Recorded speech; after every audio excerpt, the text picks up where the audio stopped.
Morning class 10। आज हम लोग फिजिक्स के नेक्स्ट टॉपिक को डिस्कस करेंगे, इलेक्ट्रिक सर्किट।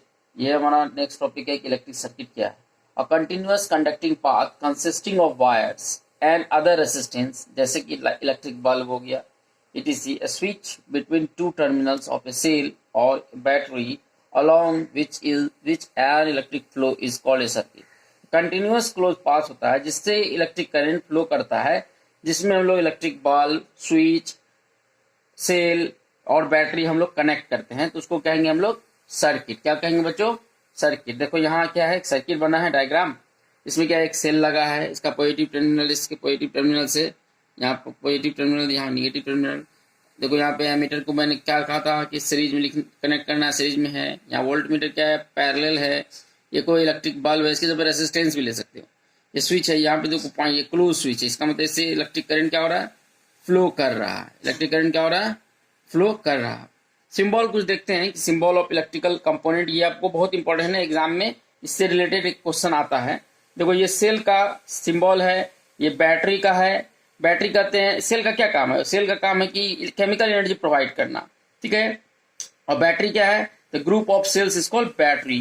कनेक्टिंग वायर्स है, ये ज्वाइंट वायर। देखो बच्चों ये इसको ध्यान रखेंगे, ज्वाइंट वायर बहुत ही इंपॉर्टेंट है, एकदम वेरी वेरी इंपॉर्टेंट टॉपिक। यहाँ देखिए ये क्या है, वायर क्रॉसिंग विदाउट कनेक्ट।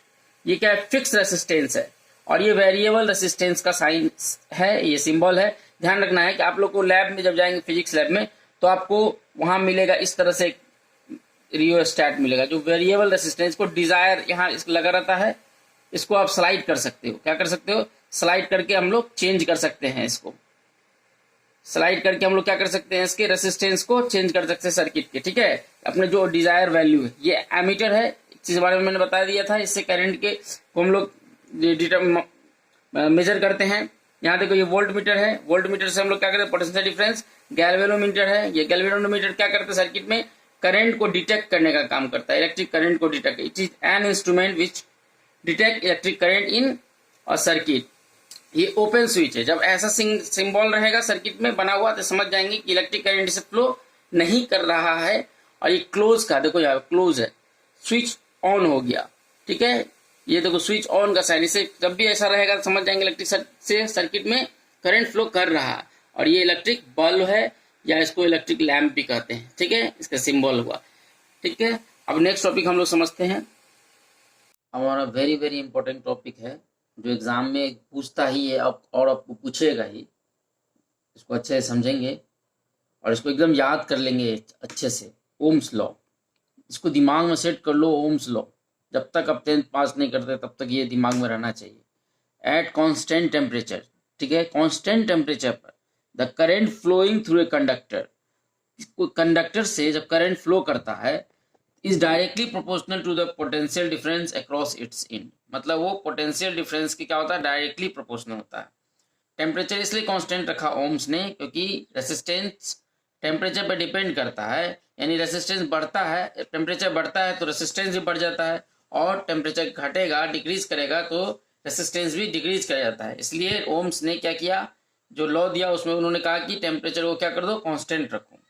तो इसका मतलब ये हुआ कि I directly proportional to V, तो इसको लिख सकते हैं ना, V is directly proportional to I. That's mean current जितना बढ़ाएंगे पोटेंशियल डिफरेंस भी उतना ही बढ़ जाएगा।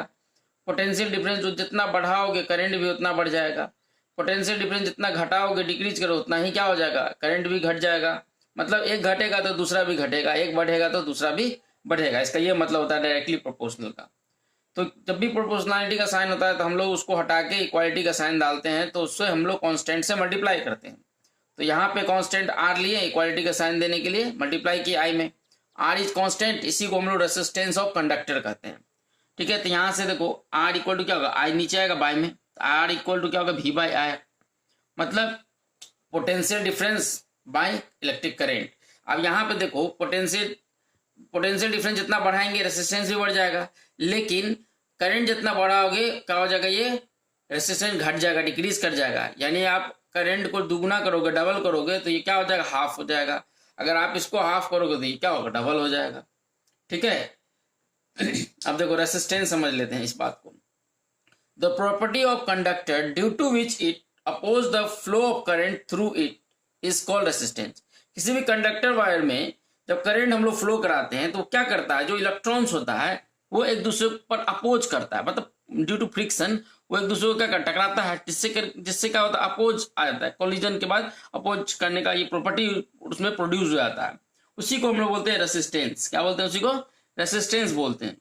The property of conductor due to which it oppose the flow of current through it is called resistance. किसी भी कंडक्टर वायर से में जब करंट फ्लो होता है तो उसका अपोज करता है, इसी प्रॉपर्टी को हम लोग क्या कहते हैं, रेसिस्टेंस कहते हैं। और इसका एसआई यूनिट होता है ओम। दिमाग में सेट कर लीजिए ओम। इसका एसआई यूनिट क्या होता है? Ohm. It is denoted by the symbol omega. इसको ये सिंबल है ओमेगा से इसको हम लोग डिनोट करते हैं। एक न्यूमेरिकल क्वेश्चन है, देखो potential difference between 2 points of a wire carrying 2 ampere.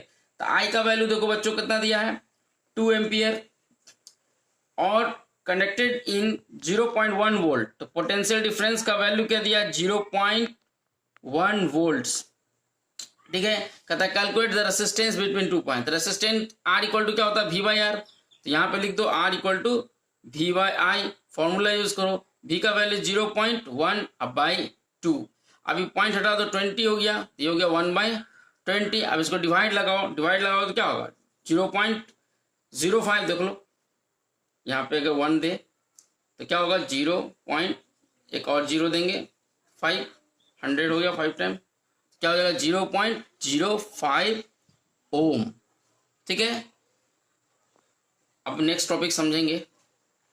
अब देखो हम लोग नेक्स्ट टॉपिक समझते हैं, factors affecting the resistance of a conductor.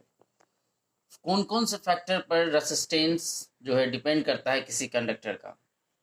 देखो फर्स्ट है हमारा effects of length of the conductor. Conductor wire के लेंथ पर डिपेंड करता है, मतलब the resistance of a conductor is directly proportional to its length. मतलब कंडक्टर वायर का लेंथ जितना ज़्यादा होगा रेसिस्टेंस उतना ही ज़्यादा होगा, और रेसिस्टेंस कंडक्टर वायर का लेंथ जितना कम होगा उतना ही रेसिस्टेंस भी क्या होगा, कम होगा। इसका मतलब ये हुआ कि R is directly proportional to L.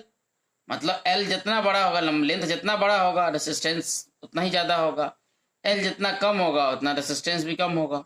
अगर इसको डबल करोगे तो रेसिस्टेंस भी डबल, लेंथ को अगर हाफ करोगे तो ये भी हाफ हो जाएगा। इसका मतलब ये हुआ कि R1/R2 इक्वल टू L1/L2। देखो effects of area of cross section of the conductor, मतलब किसी वायर के एरिया ऑफ क्रॉस सेक्शन पे क्या इफेक्ट होता है कंडक्टर वायर का रेसिस्टेंस। देखो the resistance of a conductor is inversely proportional to its area of cross section. मतलब ये हुआ कि किसी कंडक्टर वायर का जो टुकड़ा है एरिया ऑफ क्रॉस सेक्शन, अगर वो उस पर क्या करता है, वो इनवर्सली प्रोपोर्शनल डिपेंड करता है। कैसे करता है, इनवर्सली। इनवर्सली का मतलब होता है अगर इसको एरिया डबल कर दिया जाए, जितना ज़्यादा एरिया होगा इसका मतलब तो रेसिस्टेंस उतना ही कम होगा। अगर एरिया कम होगा तो रेसिस्टेंस ज़्यादा होगा, उल्टा हो जाता है। मतलब ये हुआ अगर आप एरिया को डबल करते हैं तो रेसिस्टेंस हाफ हो जाएगा, अगर एरिया हाफ होगा तो रेसिस्टेंस भी डबल हो जाएगा। ठीक है, जिसमें उल्टी बात हुई, जस्ट इनवर्स वाली बात। R1/R2 इक्वल टू क्या हो जाएगा, ये उलट जाएगा। देखो यहाँ पे L1/L2 था लेकिन अब यहाँ A2/A1 हो जाएगा। ठीक है, फिर है effects of nature of material of the conductor. Different material का नेचर क्या होता है, अलग अलग होता है। ठीक है, प्योर का अलग नेचर होता है, इम्प्योर मटेरियल का थोड़ा अलग नेचर हो जाता है। तो अलग अलग नेचर होने के कारण उस पर भी डिपेंड करता है हमारा रेसिस्टेंस। फिर है नेक्स्ट इफेक्ट ऑफ टेम्परेचर, मतलब जितना टेम्परेचर अगर ज़्यादा राइज करेंगे, बढ़ाएंगे, प्योर मेटल का तो ज़्यादा होता है, तो अगर टेम्परेचर जितना राइज करेंगे बढ़ाएंगे उतना ही क्या होगा, इसका रेसिस्टेंस भी क्या होगा, बढ़ जाएगा। यानी अगर टेम्परेचर इंक्रीज करेंगे तो रेसिस्टेंस भी इंक्रीज करेगा, अगर टेम्परेचर डिक्रीज होगा तो रेसिस्टेंस भी डिक्रीज होगा। इन बातों पे डिपेंड करता है। अब इसको समझते हैं, अगर इसको हम लोग फर्स्ट इक्वेशन मान ले और इसको सेकेंड इक्वेशन मान ले, इसको और इसको, तो देखो यहाँ से, तो यहाँ इस इक्वेशन को R E directly proportional to L और R E directly proportional to 1/A, इसका मतलब हो गया कि आर फ्रॉम 1 टू, एक मिनट, फ्रॉम इक्वेशन 1 एंड 2। तो देखो बच्चों ये क्या हो जाएगा, R is directly proportional to L/A होगा। अगर हम लोग इस प्रोपोर्शनैलिटी के साइन को हटा दें और इसकी जगह पे एक कांस्टेंट डालेंगे तो देखो इक्वल टू का साइन आएगा। एक कांस्टेंट रो लेते हैं RHO, रो, इसको बोलेंगे सिंबल को रो, ठीक है, L/A हो जाएगा, ठीक है। तो यहां से हम ये इसको क्या कहें, आर क्या है, ये जो रो है वो हमारा रेसिस्टिविटी है, क्या है हमारा रेसिस्टिविटी है, रेसिस्टिविटी है, इसको क्या बोलेंगे हम लोग रेसिस्टिविटी। तो इसका रो इक्वल टू क्या हो जाएगा, ये ए क्या है मल्टी डिवाइड में उधर जाएगा तो मल्टीप्लाई में आ गया, और ये एल क्या है मल्टीप्लाई में आ जाएगा डिवाइड में, क्या आ जाएगा डिवाइड में। यहां से एक फॉर्मूला आया था हमारा रो इक्वल टू RA/L, तो ये हमारा रेसिस्टिविटी का फॉर्मूला बहुत इंपॉर्टेंट है। अब इसको अगर हम लोग इसका रेसिस्टिविटी को डिफाइन करेंगे उससे पहले अगर हम लोग इसको इसके एसआई यूनिट को ब्रेक करते हुए देखते हैं। अभी अभी मैंने बताया है आपको कि रेसिस्टेंस का एसआई यूनिट क्या होता है, ओम होता है। एरिया का क्या होगा, मीटर स्क्वायर, और ये लेंथ का क्या होगा, मीटर। 1 मीटर से 1 मीटर कैंसिल हो गया तो क्या हो गया, ओम मीटर, क्या हो गया ओम मीटर। तो हम लोग कह सकते हैं SI unit of resistivity is ohm metre, जबकि रेसिस्टेंस का एसआई यूनिट क्या था, ओम था। और यहाँ पे क्या है वर्ड यूज किया गया रेसिस्टिविटी, इसको साइन, इसका साइन होता है रो से डिनोट करते हैं, और ये क्या है इसका एसआई यूनिट क्या है ओम मीटर, ठीक है। आज अब यही सारा टॉपिक को आप कंप्लीट कर लेंगे। अब हम लोग नेक्स्ट वीडियो में आगे पढ़ेंगे कि क्या रेसिस्टिविटी पर क्या क्या डिपेंड करता है, और किसका रेसिस्टिविटी ज्यादा होता है किसका कम होता है, ठीक है। तो किस वो गुड कंडक्टर कैसे होगा, कैसे बैड कंडक्टर होगा, ये इंसुलेटर होगा, अब इसके बारे में पढ़ेंगे नेक्स्ट टॉपिक में। आप इस सारे टॉपिक को लिख करके कॉपी पे और इसको लर्न कर लेंगे, इसके न्यूमेरिकल्स को बनाने का ट्राई करेंगे। Okay, thank you for watching.